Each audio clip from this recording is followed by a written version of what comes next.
You're listening to the We Are Libertarians podcast network. Find all of our shows at wearelibertarians.com. Shopping is hard, right? But there's a better way. Stitch Fix online personal styling makes it easy. I just give my stylist my size, style, and budget preferences. I order boxes when I want and how I want. No subscription required. And she sends just for me pieces, plus outfit recommendations and styling tips. I keep what I love and send back the rest. It's so easy. Personal styling for everyone. Get started today at stitchfix.com/Spotify. That's stitchfix.com/Spotify. Have I Got News for You is back for another season. Roy Wood Jr., Amber Ruffin, and Michael Ian Black are finding the funny in the week's biggest stories. Have I Got News for You returns Saturday at 9 on CNN and stream next day on Max. All right, let's get back to some boring subjects. Understand the risk to our country. Freedom brings people together. You're listening to the We Are Libertarians Network. Learn more at wearelibertarians.com. Welcome to the Chris Spangle Show. Thank you for joining us today. We are going to see if there are any threads. Somebody turn off your email. Old man Wohlgemuth over there. I can tell. I know who it is. Me, I'm killing it now. Yep. My wife's blown up. We're going to talk about the various trials and see if there are any threads between Aubrey, Rittenhouse, Kizer, and Maxwell, and the Waukesha, I'm so sorry, Wisconsin, murders, essentially. So stay tuned. We're going to talk a lot about criminal justice reform and trials and these various cultural events. Stay tuned. Warning. This show is for adults by semi-adults, so the language is sometimes strong and offensive. I don't know what I said. Welcome to the Chris Spangle Show. Our goal is to help you sound smarter while talking to your friends. If you struggle to understand politics, we explain it from an independent, libertarian point of view. With all of the irreverence it deserves, we toss out the screaming heads, put people before political parties, and give context to the news to make you think. Now, here's our host, Chris Spangle, a 15-year veteran of politics and media. It's always funny to me when I see on Twitter or run into somebody and they repeat back the intro to me. If you heard in the media episode that we did recently, I was introduced basically with that script. It's always funny to me. I'm excited this week. It is the end of a long year, and to join me today to talk about some of these trials, we have a cast of all-stars. First up is Harry Price. How are you? Going good. Just, long week, long 2 weeks of Isn't it? It just seems like it almost feels like the November that never ends. It's just not going to end. All kinds of cool surprises, twists and turns. Well, if I sound slow today, it's from 2 days of Thanksgiving. I'm just a mess everywhere. And also here is Rhinehold. How are you? I'm doing well. Been up for probably 14 hours, so going good. We just ride this train on out. You look like you're about to jump out of a painting and fight the Ghostbusters. Mm-hmm. They deserved it. And also with us is the lovely Tricia Stuart-Mann. Hello. Happy Thanksgiving. Host of Gingerarchy. Go subscribe to that. And then a co-host on Enemy of My Enemy is Brian Wohlgemuth. How are you, Brian? Good, sir. Thanks for having me on today. Absolutely. You guys all watched all these different trials, but first I want to say Harry will be hosting next week. Harry has been doing a great job. Part of his contract renewals is that once a month he's going to host an episode, and you always pick topics, Harry, that I would never have any remote interest in doing. But when I listen back, I always find it interesting. Do you have any idea what you are going to be talking about next week? I actually do, and I just realized I went to go grab my notebook that I've been keeping my notes in, because if you write it, also the other thing is I tell people you don't have to remember things if you write things down. So you can just remember things that you need for topically. So I actually have wrote down a whole schedule. Somebody write that down. Tricia, take note. I'm sorry, that was sexist. Rhinehold, write that down. Actual paper?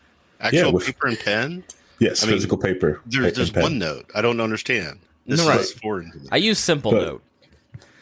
All right. Well, if you so you don't know what you're talking. You do know what you're talking about. You just have no concept of what it is in your brain at this moment.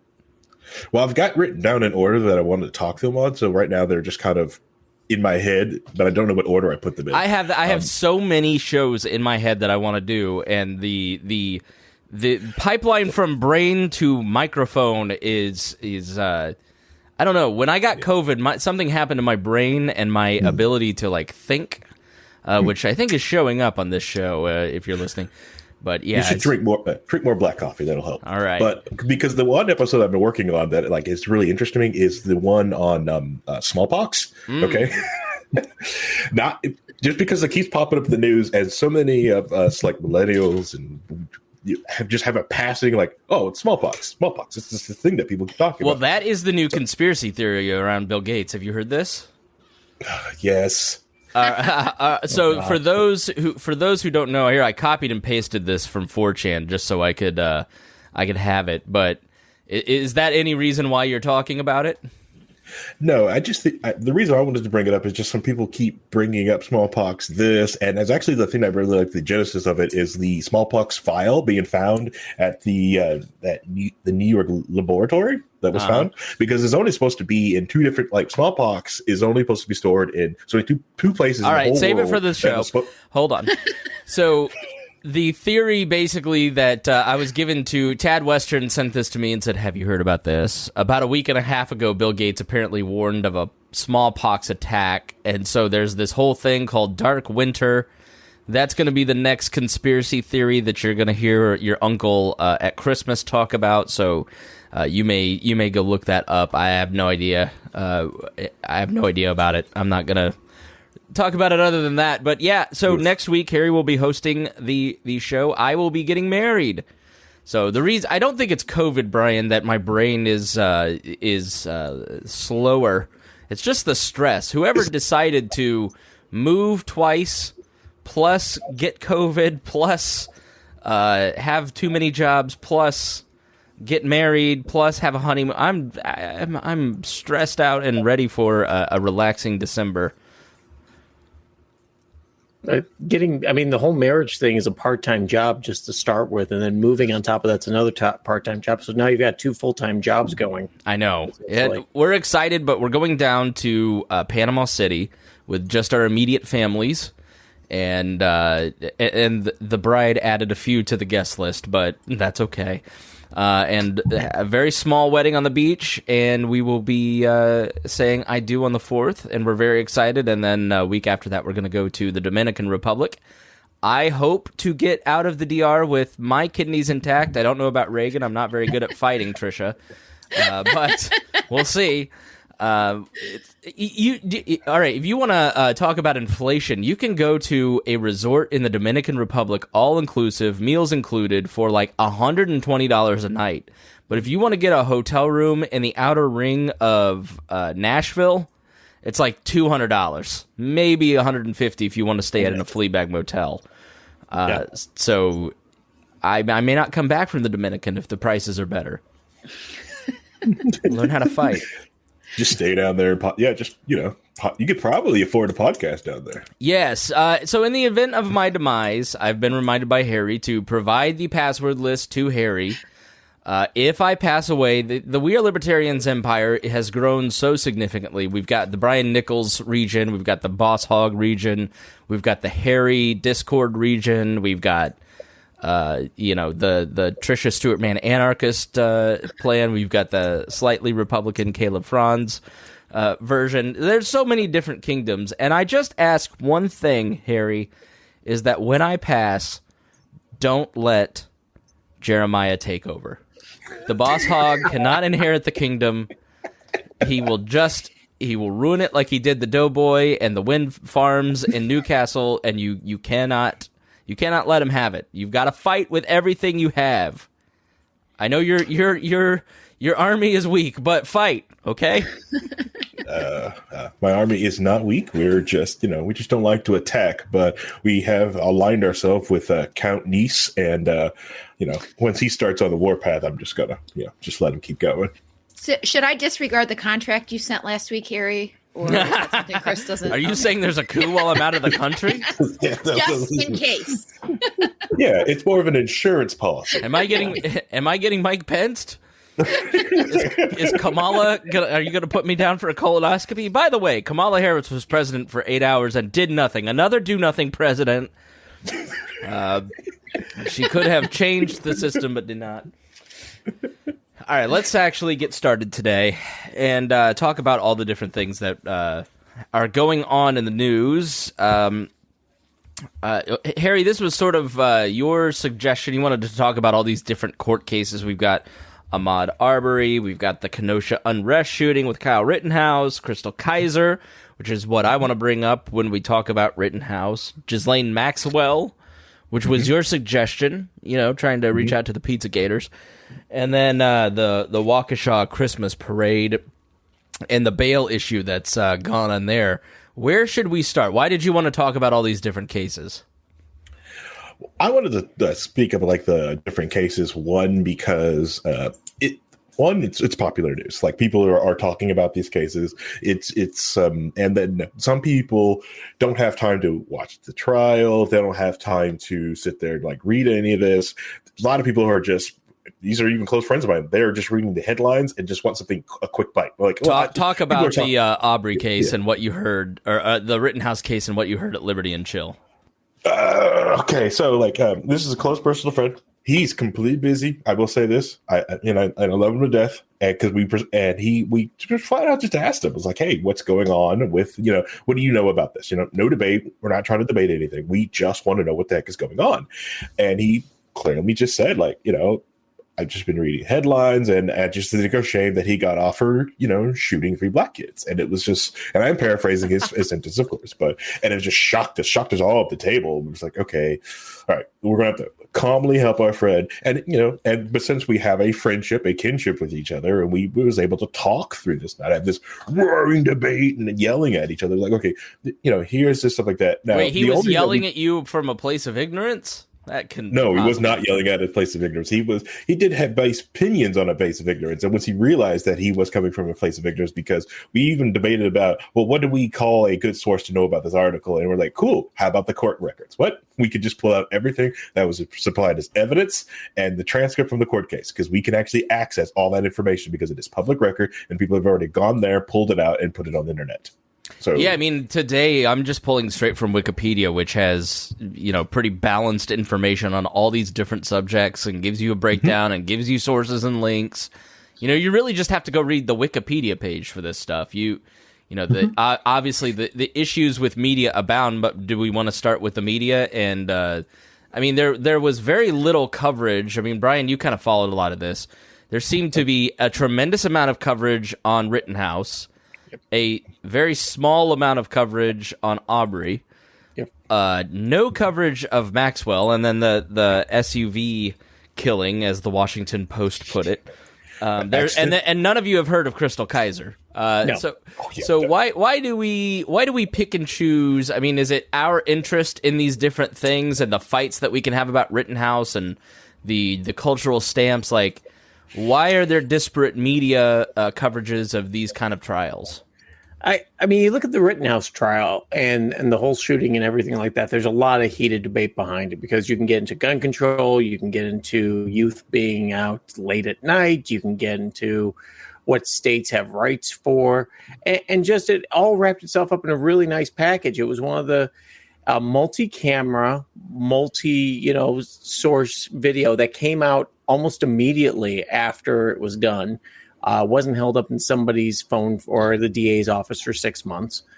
And it just immediately caught everyone's attention, especially with the riots going on and everything like that. So everybody had a narrative and understood it. And that's why I think it resonated with the rest of the country. Now, the Aubrey case was completely different because, it took one local releasing. Well, that nobody knew. I mean, you had heard about it. We had seen it because we're news junkies, but it wasn't until one of the videographer is going to jail for murder. Yes, and he's the one who who thought it was going to clear himself. Yeah, See? and See, he this sent is where it to I a get- talk radio station in Georgia to clear his name, and that's what ended up getting him convicted of murder, because it clearly showed what happened. Right. For and most it wasn't just that; is that case was completely buried. There was not even a note about it. It was a black man was shot on this street. Period. That was it. That was all the news that was released by the DA's office. And so one reporter, and I don't remember his name at the moment, started digging into it, and that's where things started to roll a little bit. And this guy should win a Pulitzer, by the way, for what he did, because he went in and started tearing through. Why are we hearing about this? Why don't we have a name released? And then you come to find out that the DA's office was run by a former police officer who was close friends with the guy who was in the back of the truck, the dad, who was a retired police officer. And then you see all of this, how this just slowly started coming out because, oh, wow, we're covering this up as best we can and it's failing. And it wasn't until the video was released and this guy, and watching him being found guilty, you could just see the little thing in his head. If I don't release that video, I probably get away with it. I mean, that was the little narrative I saw going in his head. If I don't release that video, I'm not standing here. But he releases that video, and the whole country is aghast because once again, it's a silly, thoughtless crime of chasing somebody down, and amazingly bad things happen when weapons are involved. Sometimes it's good, sometimes it's bad. You know, people have a right to defend themselves, but you don't have a right to take somebody's life because you think they stole something, even if there is a crappy law, which, by the way, the one thing I want to say is how amazingly quick Georgia changed that law, the citizens arrest law, very quickly, just boom, done. And obviously you have to charge them with the law, what it was at the time. But it was amazing to watch how fast that just did a 180, and that captured everybody's attention, and them scheduling at the same time as the Rittenhouse trial. You know, you can get into court. So let me fill in some of the facts before we move on the Aubrey trial. Excuse me. So on February 23rd, and this I think shaded a lot of the view of the Rittenhouse stuff too, because it was just such an outrageous killing. It was down in Brunswick and Glenn County, Georgia. Aubrey had been pursued by 3 white residents, Travis McMichael and his father Gregory, who were armed and in one vehicle, and William Roddy Brian.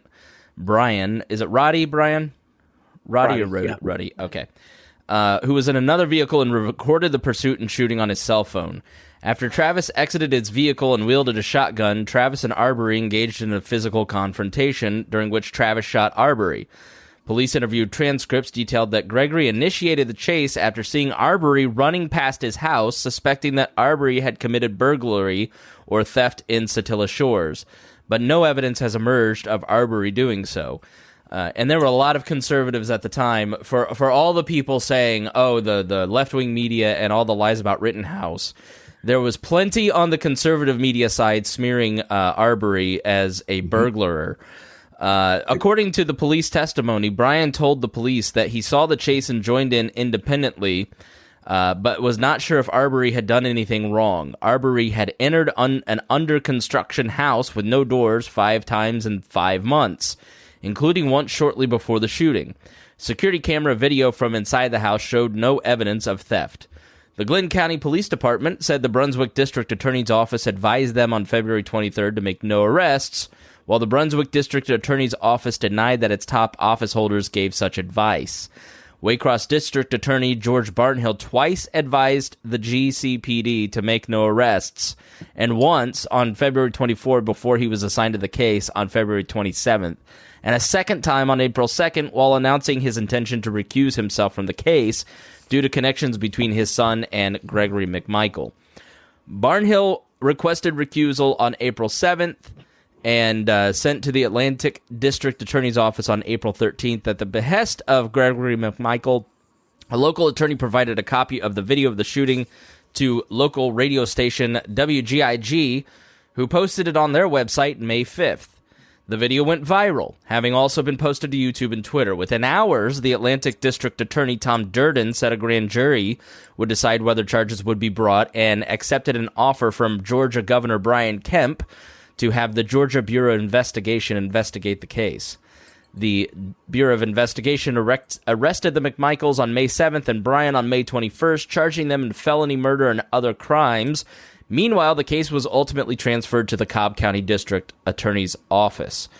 Additional evidence was presented by the prosecutors to support the murder charges, including a statement to the GBI by Bryan, the videographer, that Travis said effing N-word as Aubrey was laying dying.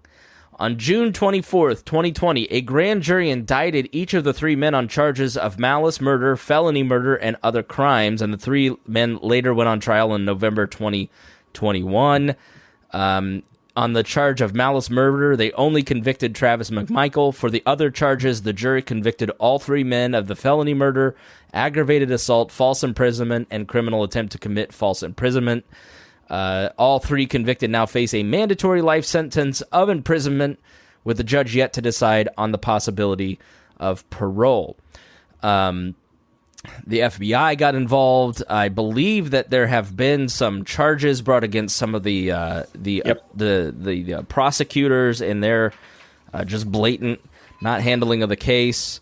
So those are some of the details that took place. Some of that we knew at the time. I mean, I think because it had percolated in independent media from February until May, you had a little bit more information than the immediacy of what happened in the Kyle Rittenhouse situation in August of that year.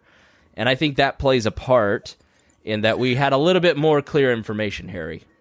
Right. The Rittenhouse stuff was just like most of that was the people there on the ground was releasing information out quickly. Everyone was getting things on YouTube because the thing is with that one, those riots was streamed for the days. That was several days leading up to this. The Aubrey one, this is more of something that just this thing happened and then it was buried. And that's the other thing. Some of the disgust in the Rittenhouse trial was of some bleed over from Aubrey because they're like, well, he murdered these people and they just leave them out. And I'm like, whoa. Rittenhouse turned himself in and was sitting in prison for 60 days. These guys did this and the police didn't arrest him or anything. They eventually went to got him. If you look at the timeline details that Chris just read out, like after they did this, they were out walking free for 45 days before it really got out. Yeah. I mean, whereas Rittenhouse sat in jail while his attorney Lynn Wood fundraised on him. We'll have to get to that. I mean, if you ever needed evidence that the election wasn't stolen, that Lynn Wood is a piece of crap. Right. His client said on Tucker Carlson that he's a piece of crap. So, Tricia, what are some of your thoughts about the media and Rittenhouse and Aubrey and some of these other trials? So I think as Brian touched on, as far as the Rittenhouse, there are things like just in social media where the algorithm did make for a better show, so it did touch on the riots, gun control, lots of different things that were happening in the country. So it piqued everybody's interest. But with Aubrey, which is something I followed much more closely than Rittenhouse, two things really struck me. Number one, the fact that the defense was that law, which actually has been repealed in Georgia, citizen's arrest. And it just the only reason the defense used that was because the best thing they could come up with. Never, if you watch the case, was it ever talked about during, the pursuit on the video. Travis admitted that he never had done, had said that you're under arrest, anything like that. And when they spoke to the police and were ultimately let go immediately, that never came up either. So obviously it was just something that the defense brought up, which I was glad that came through because there was part of me that was worried that they might be able to get off on that. The second thing is, and I suppose it's just something I was thinking about watching defense, the way he spoke reminded me of some kind of 1950s segregation movie. Yeah. And I had to wonder if... You broke up there. Who are you talking about? So I was talking about the defense attorney in the Aubrey case. The way he spoke to the jury was, I would be offended if I was on that jury. Like, he's dirty, he's gross. And there was just lots of like... What was the long toenail? I mean, which was just straight out of a Sambo cartoon. And dirty he said with his long legs and dirty toenails when he was walking around there. But there was other words that weren't quite as disgusting as that I just thought, why would you try to identify with these people? Obviously, it was a mostly white jury, which also made me nervous because if he thought that might, work on them, maybe it would. Yeah, I gotta stick up for my friends down in Georgia. I mean, I saw widely, on conservative podcasts that talked about this, liberal. It's just a mostly white jury in Georgia. Of course, those racists down there are going to let him off. And that kind of smacks of like 1950s bigotry too.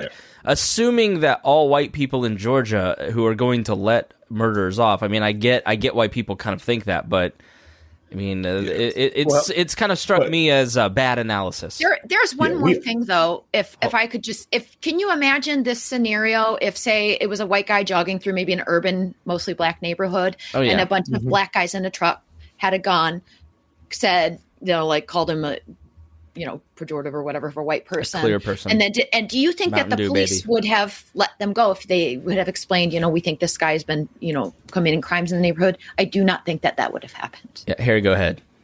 Oh, so just one thing I was going to add is because anyone who follows anything about the South understands that the South has kicked out most of the racists. All the racists moved into the Pacific Northwest. Fight me on that.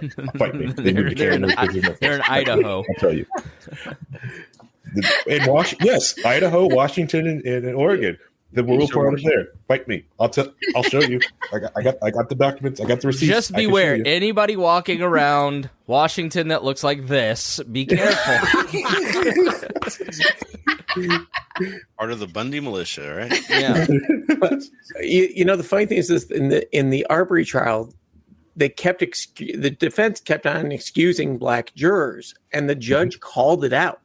He said, "I can't stop them legally. They're coming up with other reasons, but it's pretty obvious."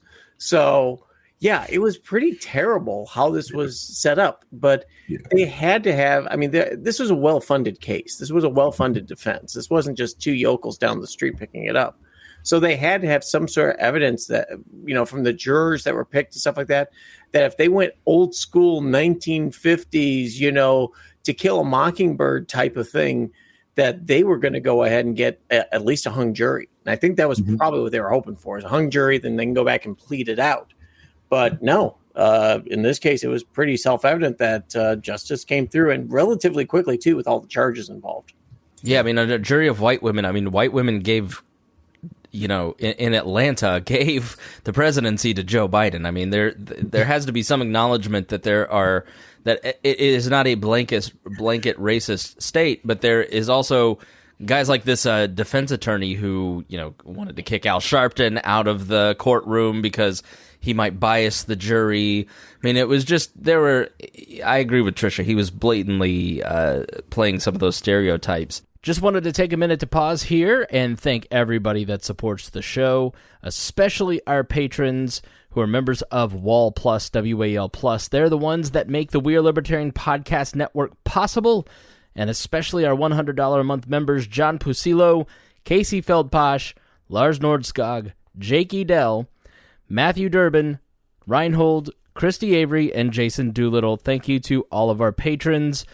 Please support our advertisers. All of this content is free for you, but it does cost us money, and we are dirty, rotten pig capitalists. So please join wallplus.com and become a member of Wall Plus, and you don't have to listen to these commercials if you join, and you get all the archives. It's fantastic. It's amazing. So go join wallplus.com or look up on Patreon, the We Are Libertarians Podcast Network. And we will be right back with the rest of this conversation after the other side of these messages. You can play outside longer if you wear sunscreen. And you wouldn't jump out of an airplane without a parachute. Protection matters in life and in financial strategies, insurance, retirement, and more with New York Life. Visit NYL.com. And Rhinehold, do you want to weigh in here on Aubrey? I guess we're on Aubrey fully here, but go ahead. You kind of brought up the question of why there might have been a disparity between the coverage between some of these cases. And the simple fact is that you got a lot of coverage on the cases that were clearly able to divide people along political lines. There are people who are invested in this, who want to create division. There's also a question. There was also a question with the Rittenhouse stuff. This Aubrey case was clear from the beginning. Clear cut, yeah. The Rittenhouse case was not clear cut, not open and shut. There were a lot of issues legally that had to be dealt with, and the jury figured out, listened to the evidence, and they came to their conclusion. Aubrey case was. We talk about it being pretty obvious, clear cut, but I remember when they first arrested the guys that there were people on libertarian boards were telling me that all these guys are going to get off because they didn't do anything wrong. Vigilantism is okay. It was clearly self-defense. It was self-defense, yeah. Right. Self-defense, yeah. When you were trying to chase him down with the truck and then get out with your shotgun. He reached for his gun. Yeah, so let's give a little more information here on exactly what happened in the moments. Kind of take it down to the... zoom down into the moment here. So the video recorded by Brian using his cell phone shows he follows Aubrey jogging down the neighborhood road. He's on the left side of the road when he encounters a white pickup truck that had stopped in the right lane. Gregory McMichael is standing in the truck bed while Travis stands behind the driver's door with a shotgun. Brian's vehicle comes to a stop behind Aubrey and the pickup truck. As Aubrey approaches the pickup truck, shouting can be heard. Aubrey then crosses from the left side of the road to the right side of the road and runs around the passenger side of the truck. After passing the trunk's front, Aubrey turns left. Meanwhile, Travis is holding a shotgun, approaches Aubrey at the trunk's front. The confrontation between Aubrey and Travis is momentarily blocked. Several moments of the video report that the audio of the first gunshot seems to be heard before Aubrey and Travis struggle with each other. Some media accounts first reported a struggle and then the mentions of the gunshot, but that was not true. Other media accounts described that it was not possible to see from the video what was happening when the first gunshot was fired, or report that the truck blocks the view of how the men first engage each other with regard to the gunshot. That I don't think was true either. Travis and Aubrey were seen to grapple over the shotgun. While struggling, both men disappear off camera view of the left side of the frame, after which the audio of a second gunshot is heard. When they reappear, Aubrey throws punches and tries to grab the shotgun. A third gunshot is being fired by Travis at point-blank range as Aubrey appears to throw a right-handed punch at his head. Aubrey recoils, stumbles, and collapses face down in the middle of the road while Travis walks away. Gregory McMichael, who was taken out a shotgun but has not fired, runs toward his son and Aubrey. So, what led to that moment? There was, in December 2019 and January 2020, residents of Satilla Shores had reported 3 break-ins or thefts. A Satilla Shores resident reported rifles stolen. On February 11, 2020, Travis called 911 to report a slender 6-foot-tall black man with short hair, wearing red shorts and a white shirt, who was trespassing on the site of a house under construction. He said, "I've never seen this guy in the neighborhood." The dispatcher asked whether Travis was okay, and he said, "Yeah, it just startled me. When I turned around and saw him and backed up, he reached into his pocket and ran into the house, so I don't know if he's armed or not. But he looks like he was acting like he was. We've been having a lot of burglaries and break-ins around here lately," Travis said on the call. His father, Gregory, was one of the people out searching that night, and Gregory, at least one other neighbor, were armed. Police responded. They searched the house along with a neighbor and found no one. However, a surveillance video from that evening showed a man who looked like Aubrey briefly walking in and out of the house. Certainly not a crime. We grew up in a neighborhood that was being built. My family and I often walked around to snoop in those houses and see the progress. So there's cameras across the street, and they basically see him jogging. I mean, Aubrey was out jogging and was curious, but to the McMichaels, he was the guy who was the robber, and it was up to them to play cop and go out and arrest the man who was running down the street. So in a second call beginning at 1:14, the male caller said, "I'm out here at Satilla Shores. There's a black male running down the street." The 911 dispatcher asked, "Where at Satilla Shores?" The caller replied, "I don't know what street we're on." "Stop, watch that. Stop, damn it, stop." So he's trying to basically citizens arrest him. So McMichael said he was a witness when the cops showed up. and they basically were out playing vigilante, trying to stop a person that they thought was the robber, and they assumed that it was Aubrey.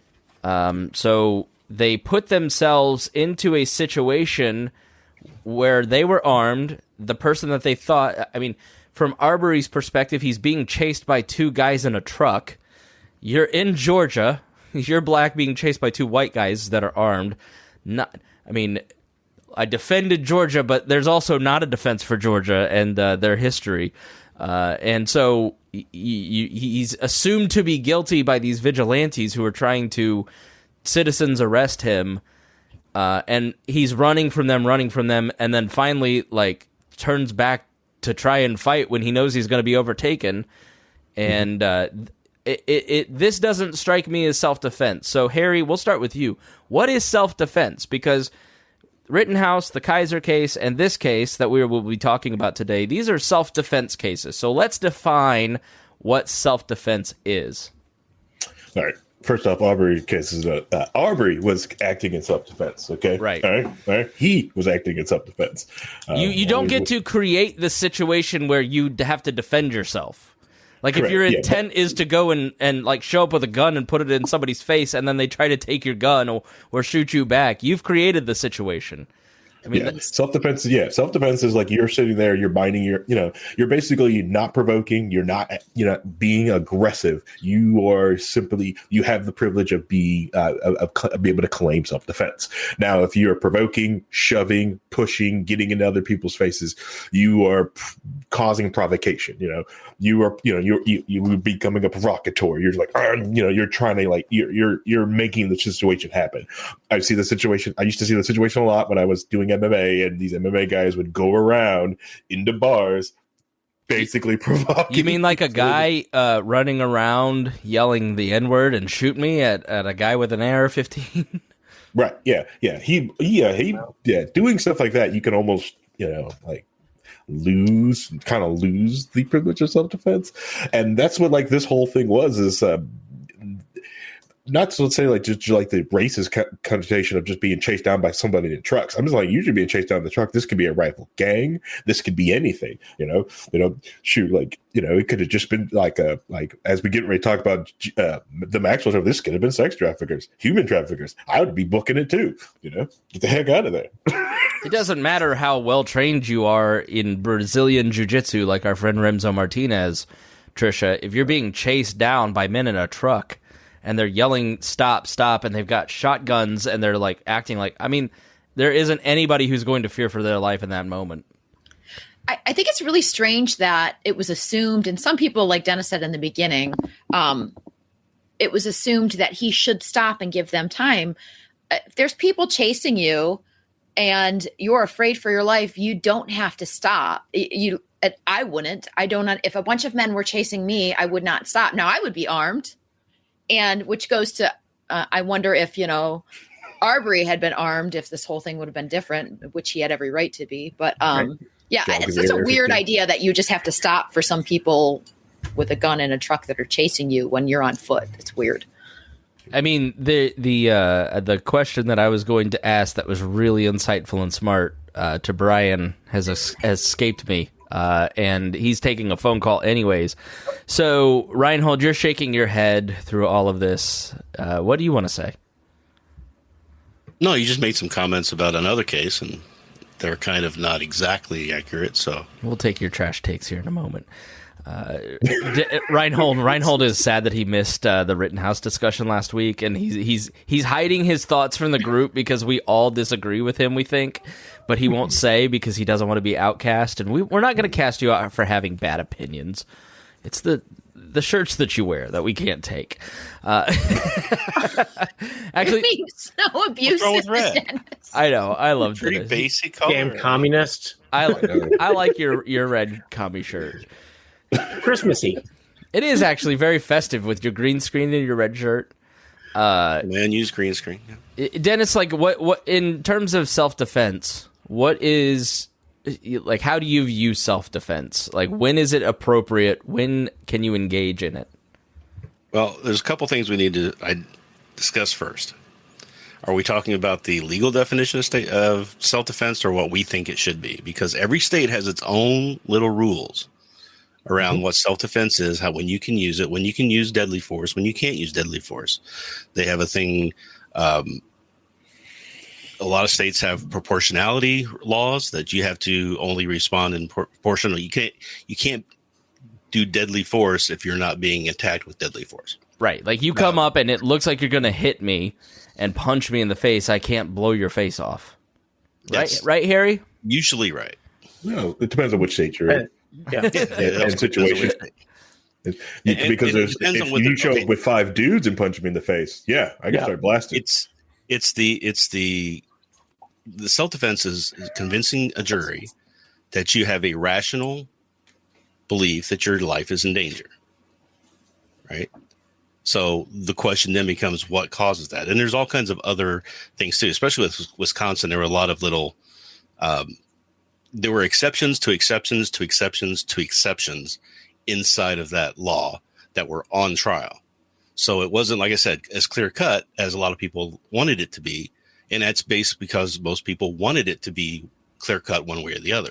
I forget the term that they used in the Rittenhouse trial, but the prosecution was basically saying, like, if you are a chaos voyeur, or what was the phrase that maybe one of you guys know? It basically, like, you were a chaos tourist, I think was what this, something involved tourism. You know, Rittenhouse showed up and then he was armed by his friend. He was there as a tourist. You can't claim self-defense if you're in a dangerous environment with a weapon. Bad things can happen, so therefore it wasn't self-defense.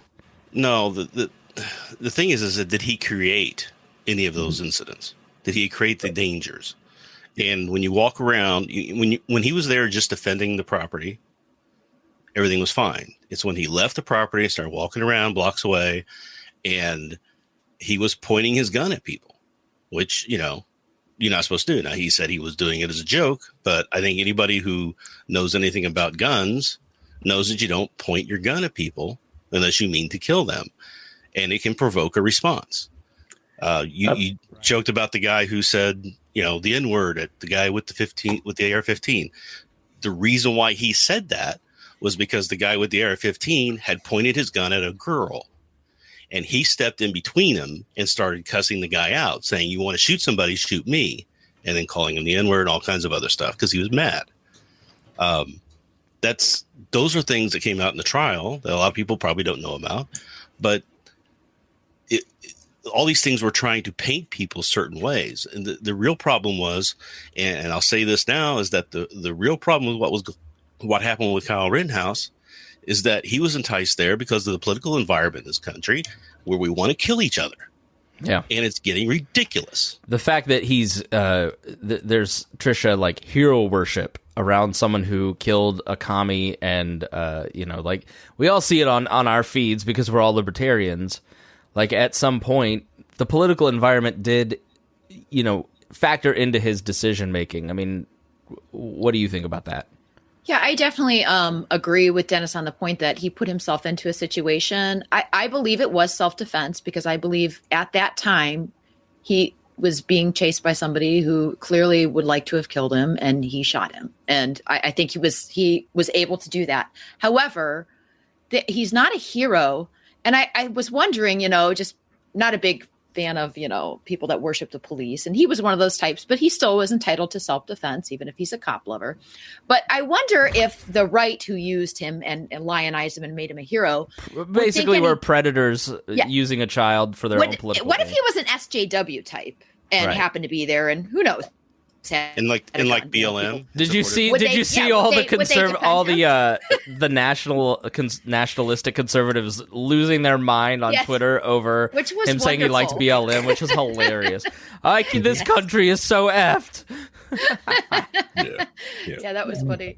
Which is fine to like BLM the movement and not BLM the organization, because the BLM organization doesn't care about Black lives. Screw the BLM organization. They care about putting. The leader tweeted that you're enjoying your meal on stolen land, et cetera, et cetera, et cetera, and then just right after that put up a fence around her $1.4 million compound up in L.A.? Brian, you had some objections. I could see it on your face to what Rhinehold was saying. Number one, there was no real evidence pointed in the trial introduced by the DA that Kyle had pointed the gun, except for potato quality zoomed-in video. Except his admission to doing so. He laughed. Dennis, the comment he made was somebody had accused him of pointing the gun at somebody. He said, yeah, sure. Now, we can get into whether he is admitting guilt or whether he's going ahead and saying, yeah, sure, like, somebody accused you. Hey, I thought I saw you step on a chicken's head over there. Yeah, sure, whatever. So if he throws whatever in there, we can defend that. But there's video that he pointed his gun at Rosenbaum. All Rosenbaum was the video. I watched that video. Several dozen yards away from him. He raised his gun, pointed it, dropped, and started to run. When he pointed that gun, he was creating an incident that could be considered provocative. One of the reasons I love Rhinehold. Now, that's a judgment call. That's what I'm saying now, is that it's a judgment call that a jury needs to decide after watching all the evidence. It's not clear cut. It is not black and white. There's a Supreme Court decision in Wisconsin, a Wisconsin Supreme Court decision that states if one points a loaded weapon at another and the other grapples with him to prevent the shooting and is shot, it is murder. From 1886. Yes, it's 1886. The laws have been changed, though. I'm just saying that's still on the books. There's still that precedent inside the laws that have to be considered when they're doing this. It is easy for us to sit here and just go, oh, it should be this or it should be that. It should be easy to determine.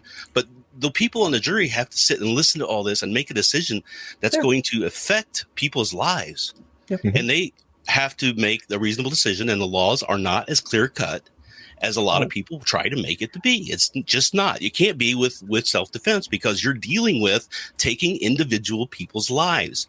And what really bites my ass with all of this are the people who are like glad that these people got shot because they were terrible people. And it's like a lot of people that I hear saying this are supposedly great Christians. On the Christian monarchy movement inside the libertarian movement, right? They're just saying they're glad he's dead because of this and that. I said, we're supposed to be giving grace to people. We're supposed to be trying to give a chance for people to do better in their lives. Kyle didn't know who those people were or what they were. He had no concept of Rosenbaum's past. It's all people wanting to kill each other these days. And we shouldn't be easily allowing people to kill other people without questioning it. What was the kill shot on Rosenbaum? He was shot 4 times. Which one was the kill shot? In 1 second, Dennis. He was shot 4 times. Hold on. Let's watch the video. I'm not saying that you're wrong. What I'm saying is that there's a question there. You shot him in the back. That's what killed him, right? It's not clear cut and easy to determine. Let's watch the drone video of that particular moment, because the drone video, I think, is telling, because you can have, when it comes to Rittenhouse, there's like 2 conversations going on. There is the conversation that is the whole package, and then of why he was there. Did his dad live in Kenosha? Why did he cross state lines? Where did he get the gun? What did his mom drive? Like all that stuff that's kind of irrelevant in terms of the trial. And then there's the specific moment of the killings. I won't say murder because that implies intent. And there's drone footage of the Rosenbaum, and I'll describe this for our audio listeners, but we're watching it on YouTube. There are a lot of independent journalists on the ground and taking footage. And this drone video, Tad Western told me it came from the FBI, but it came from... It did? Yeah, that was FBI released video. Now, it was done by a private actor, but it was released to the FBI, and it was only given to the FBI. The defense attorney tried to get this video and was refused it by the drone owner, and the FBI had control over it, and they gave it to the DA's office just at the beginning of the trial. Okay, well, Tad also told me that FBI agents were on the ground directing people where to burn things, so that's why I was skeptical of that. So you see Rittenhouse in the parking lot. Where was the first shooting with Rosenbaum over here chasing him? Was this at the car lot or the gas station? This is the car lot area, I believe. Now, what's going to end up happening here? This is the video. I think Rosenbaum at this point has thrown the bag at him, which honestly with the light looked like a Molotov at first, but it was a bag. Right. I think it was his bag of stuff. And there he is right there closing the distance. But hang on, Chris, I want to say one thing. The evidence that he pointed the gun, if you back that up just a second, you see the light way back there up the street, and it looks like this may be the gas station.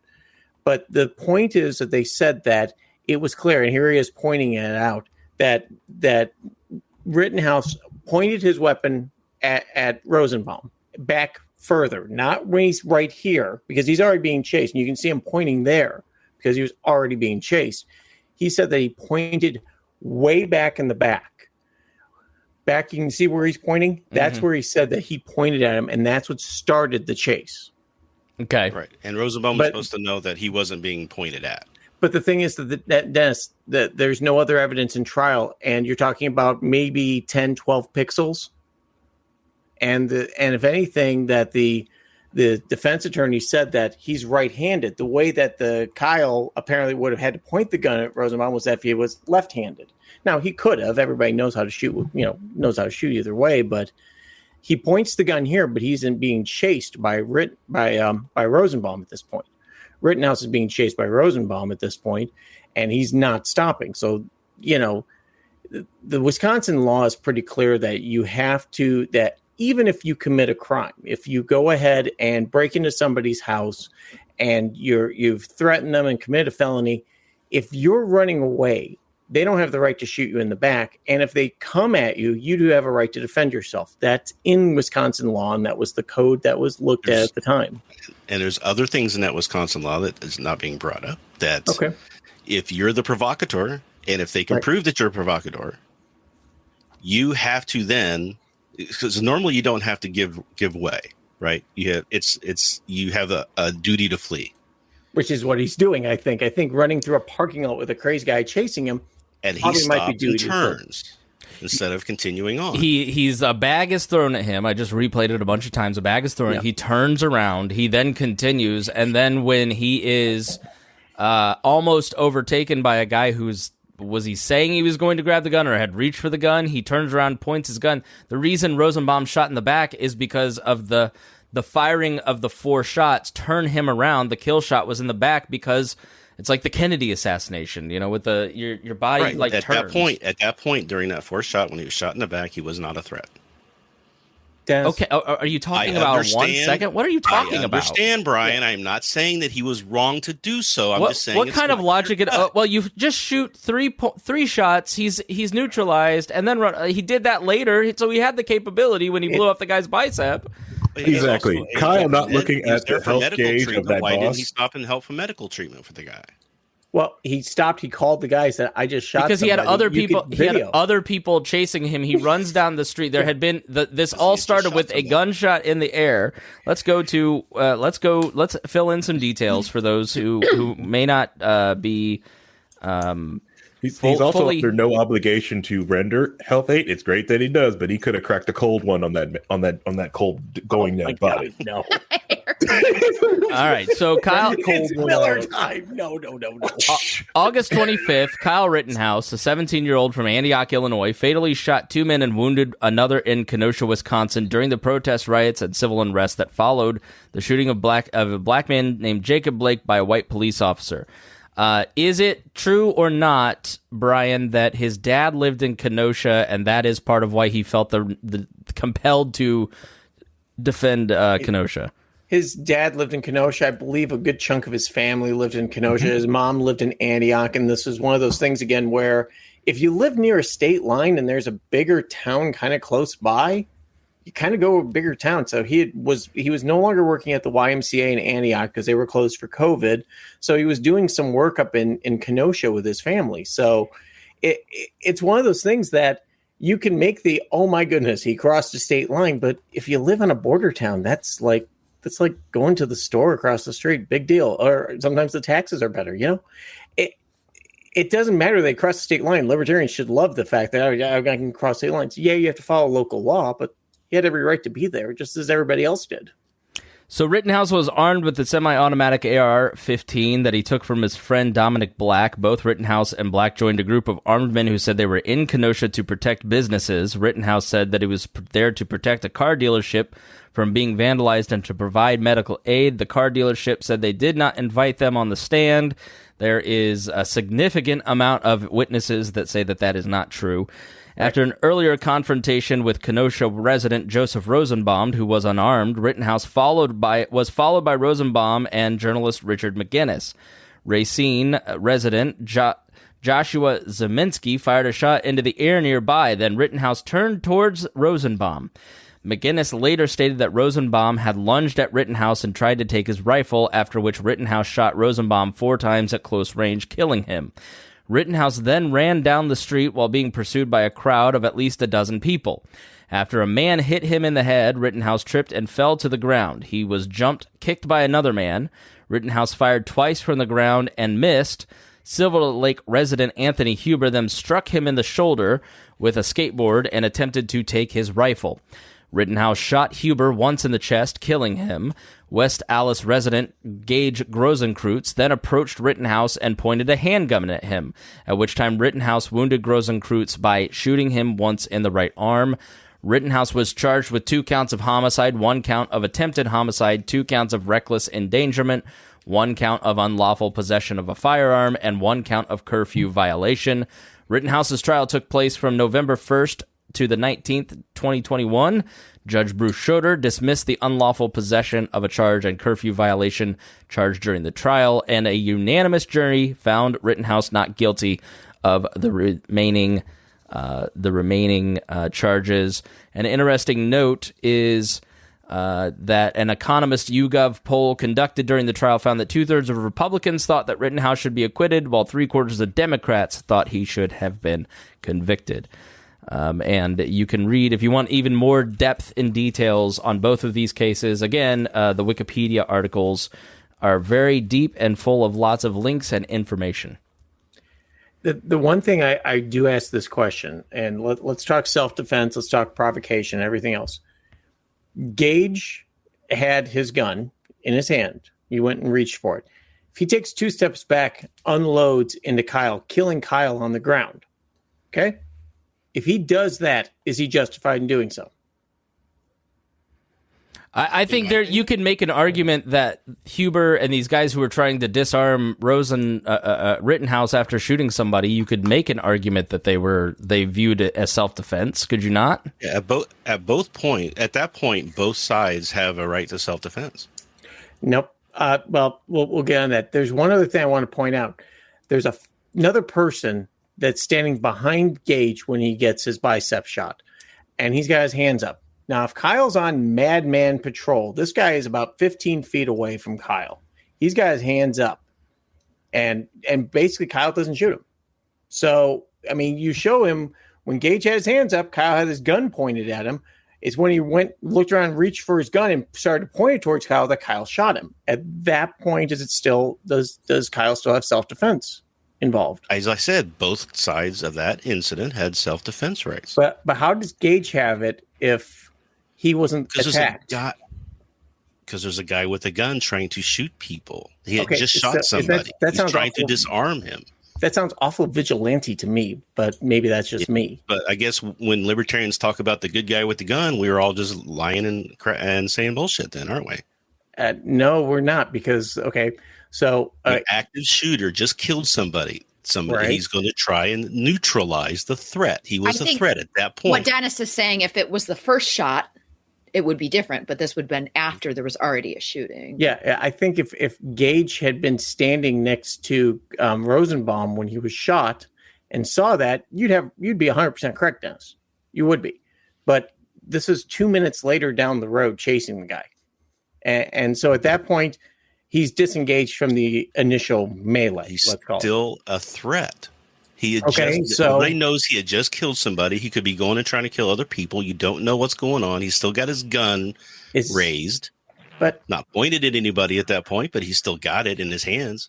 and he's doing the right thing. He's in self-defense mode at that point. See, it doesn't have to be one side or the other on this crap. Right, we did that. Right, no, stop. He said on the trial that he had no idea he shot this other person. They just saw him running. That's why they went after him. Yeah, because people were saying he just shot this guy. So that's what the people were saying. Let's chase down this guy. He's just shot somebody. Okay, I'm sorry. Is that if somebody says I just saw this guy kill somebody, let's go get him? That sounds like a mob action to me. That doesn't sound like justice. That doesn't sound like anything. It sounds like a mob chasing some kid down the street. Mm-hmm. And what if the kid? The next time the good guy with the gun stops somebody from doing a shooting, like a school shooting or something, if they're not actively shooting somebody at that point, they can't do anything. That's he said shooting, not shitting. But it just shows also the complication of using your weapon to defend yourself in an active shooter position. You just can't just shoot somebody or attack somebody just because you heard gunshots and you see someone out with a weapon. If you did do that, you would also still be in the wrong. The thing is that he's disengaged. It's judgment calls. It's a judgment call. Correct. What I've always said. We're telling you that your judgment might be a little askew. He didn't shoot him when he threw I'm the wrong one. I got it. You guys think that it's clear cut, and I'm the wrong one because I'm questioning. Well, there's plenty of people in the comments who agree with you. Yeah, I got one guy in the chat who won't even spell my name right, who's calling me a liberal. So I mean, it's just the way it goes. I know what I'm going to get here. Question the things. Malice fans got a malice. The worst thing about the trial was the prosecutor. Because if he did, if Rittenhouse didn't have $2 million, that dude, if he had a public defender, dude's in jail. Yeah, dude would be sitting in jail right now. Okay, no, should have went to trial. Yeah, should have been like that, and the prosecutor shouldn't have acted like this and did this because public defender. The prosecutor should have asked for a right type of charge. What he asked for was overreaching, and he should never have asked for that. Right. If he had asked for reckless endangerment, he probably had a chance. Before we move on to, does any libertarian want to take Dion's comment here? How did he have the right to be there if he was out past curfew? Tricia?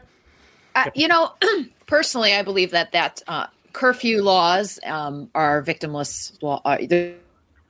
There's a victimless crime if you commit that law. So anybody had the right to be out if they weren't aggressing on somebody or their property. However, there is a point that Dion makes here. There were a lot of people that had curfew charges, other small charges that didn't destroy property that were out at this. So perhaps they should have just, drove there with an AR and walked around, and then they wouldn't have any charges. So, Kyle Rittenhouse, I believe, did commit self-defense. I do not believe it was murder. However, there's a lot of people that had to pay petty crimes and got charged for things that night, and they didn't kill anybody, self-defense or not. So I think it's very disproportionate sometimes the way other people are charged. Like it was a lot of homeless teenagers and things like that. So, we could charge them and they'll have maybe a public defender or just pay a fine. But, so we have a big fancy trial. He walks away with no charges. This brings us to a case of disproportionate. Who's talking? Is that Harry? It was me. Like, yeah. He can you can be outside per curfew and still get self-defense. Just like if you can cross the imaginary line of the United States, come inside the country, supposedly illegal, even though it's an imaginary line, and still claim self-defense because someone tries to rape and or attack you when you make it into Texas. Yeah, you won't hear many libertarians making the argument that he crossed state lines because we don't believe in lines. And he can own a gun and curfew or borrow it. Yeah. Correct. Now, the Chrystul Kizer case is in Kenosha, Washington, and it points out a lot of the imbalances and disparities that many of us who want criminal justice reform and a more fair and equitable criminal justice system, this points out a lot of it. So at 17, Chrystul Kizer was arrested for the alleged murder of Randall Philip Volar III, claiming sex trafficking and abuse. During her arrest, she claimed he was her pimp. On June 5th, 2018, she has not gone to trial. Her case date has not been set. So less than a year, a little over a year, Kyle Rittenhouse has already gotten his wrapped up. Mm-hmm. And she spent a significant amount of time in jail. She shot him twice, set his house on fire, and then stole his car. Kizer was arrested and incarcerated at Kenosha County Detention Facility to await trial. Kenosha County prosecutors charged her with first-degree intentional homicide, use of a dangerous weapon, and 4 other felonies. They contend the murder was premeditated. If convicted, she would face a mandatory life sentence in prison. Her lawyer claims she was a child trafficking victim acting in self-defense against her pimp. Her case received renewed notoriety on December 19th after the Washington Post interviewed her and after the George Floyd protests.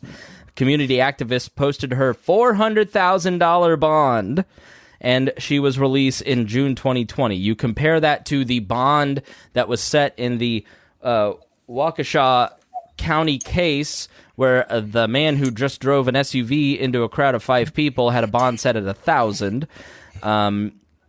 So the trial date is not set. Now, the details, like in the other 2 cases that we've discussed today, matter in what describes self-defense, and we'll unpack this after we give you some of these details. Volar was a 34-year-old man, and they met on Backpage when she was 16. She posted to the site after a referral from a girl she knew and stated she needed money for food and school notebooks. He was the first person to contact her when she joined the site. She lived with him and alleged that he sexually abused her regularly and sometimes filmed the abuse for over a year. Kizer alleged that he began trafficking her using Backpage and took the money that she was paid, meaning he prostituted her through the website, if you don't understand the updated language of trafficking. Volar was previously arrested in 2017 after a 15-year-old black girl reported him to the police for giving her drugs and threatening to kill her.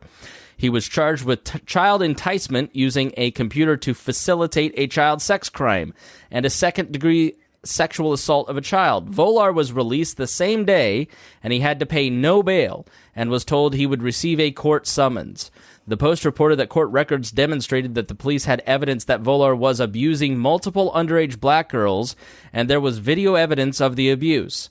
Records also showed that the prosecutor's office received the evidence 12 days before Volar was killed and 3 months after his arrest. It is not uncommon for those who commit sexual and domestic abuse get out on no bail, which leaves their victims incredibly vulnerable because they are now facing consequences, and narcissistic abusers tend to really hate that. Kizer killed Volar on June 5th, 2018 by shooting him in the head. Kizer admitted to taking an Uber from Milwaukee to the deceased residence, shooting him because she had gotten upset and she was tired of him touching her, and then starting a fire at the residence before departing in the deceased's car. A neighbor called 911 to report the fire at Volar's home. Police found and identified his burned body and showed bullets in his head. His car was abandoned in Milwaukee, and the police found a receipt in the vehicle and traced it to Kizer and was arrested at her boyfriend's home in Milwaukee. Now, she was incarcerated in the Kenosha County Detention Facility, and bail was set at $1 million because the concept of bail is how dangerous are you to those that you are? How dangerous are you to the community, and what is your flight risk?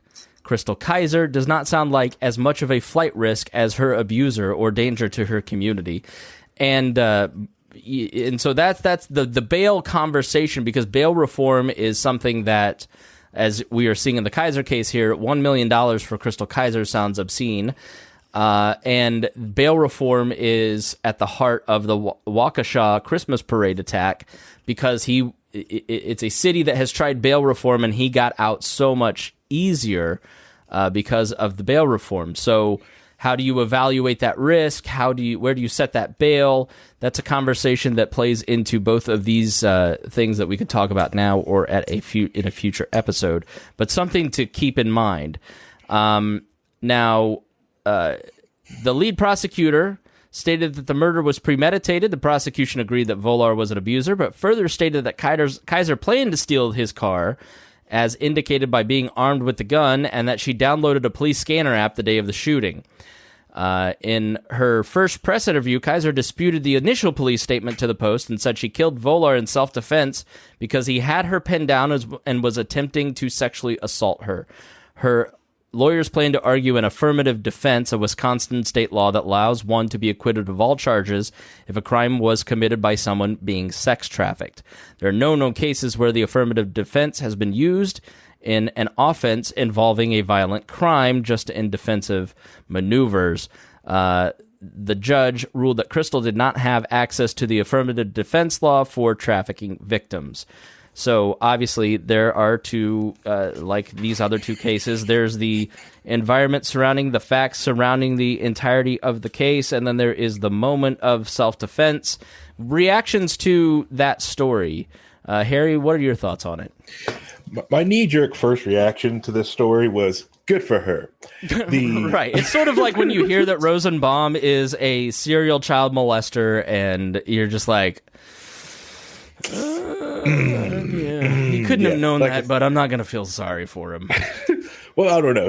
We also don't know if he had a raging boner when he was chasing him down. But the thing is, when it comes to crimes, like, yeah, until like, we get a lot, because they keep pushing this trial back and around, which is like awful. This trial should have happened. This woman's life is on pause. It has been on pause for 5 years. But you know why? It's because one Kenosha case, he had access to a ton of money for a lawyer, and she has public defenders. Probably not now because there has been fundraising, but this shows you this. Like, it's not that public defenders aren't skilled.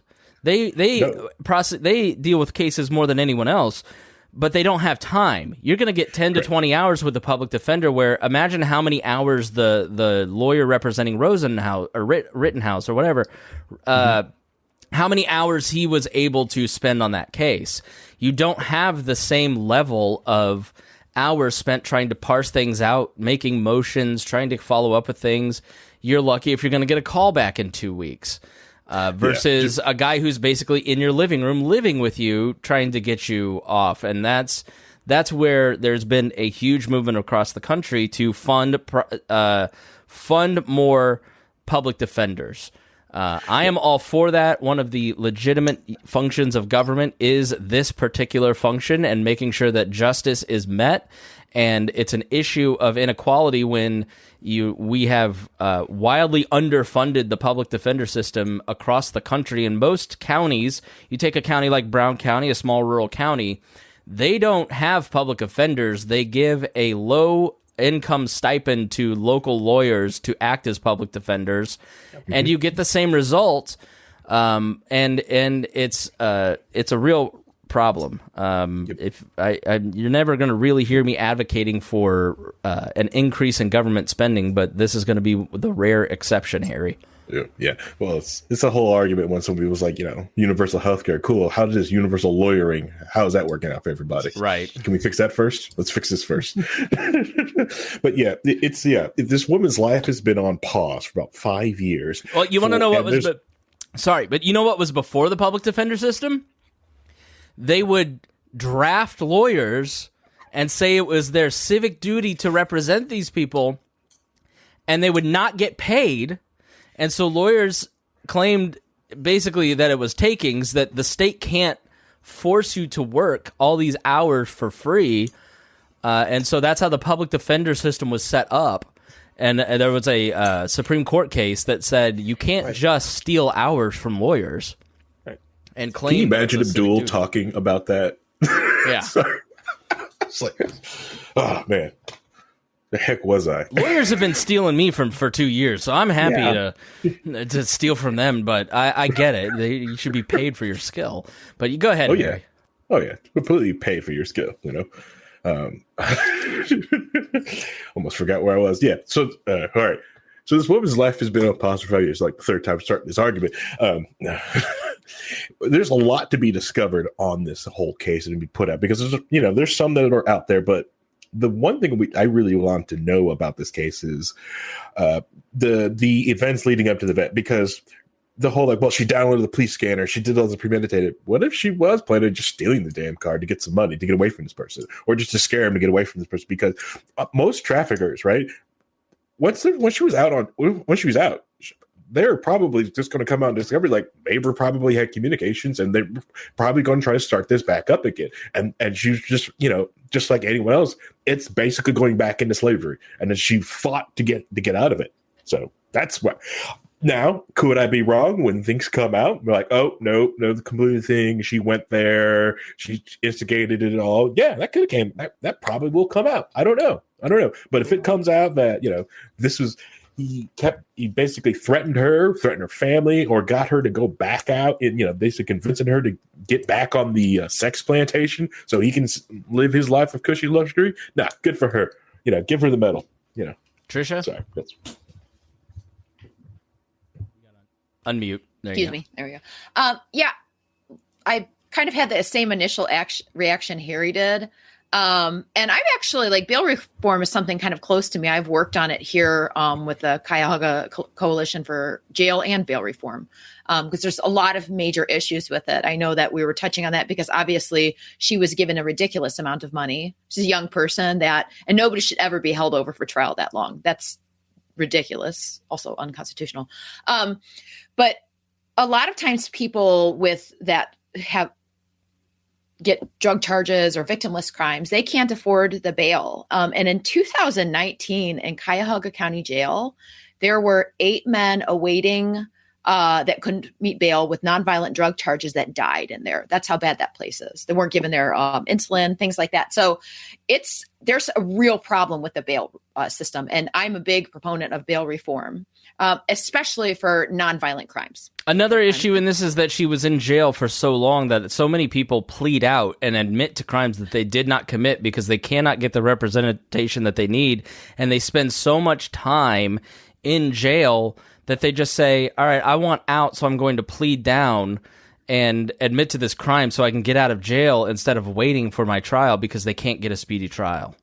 Right. Yeah. And absolutely what was done to her is horrendous. Whether or not, and I'm sorry, I don't know, even if it came out that she had planned this, if I lived in a life of sex trafficking, I would probably spend months thinking of how I'm going to get out and plan it down to the T. And I think if that all proves to be true, that she really was in this, sold into sex slavery, basically, even though, she may have initially gone into it out of just complete need. Well, this goes into self-defense, Tricia. We have plenty of friends who have been trying to get out of situations of domestic violence, sexual abuse with, and I don't know anything about this guy, but I'm just going to guess that he's probably some narcissistic abuser type, probably not a great person. The system does not protect women like that. And oftentimes you take the Zach, what was the NFL player this week who his wife or girlfriend basically had to film a camera of him, pointed it in the house. He's slamming her through the table, calling her all kinds of names. That's not the first time that's happened. The reason that it's probably being filmed is that she's gone to the police or she's gone to friends and family. Nobody's helping her doing anything. So what a point when you're trapped in that cycle, does the cycle become a weapon and you're using self-defense, Tricia? Zach Stacy, Thank you, Dion.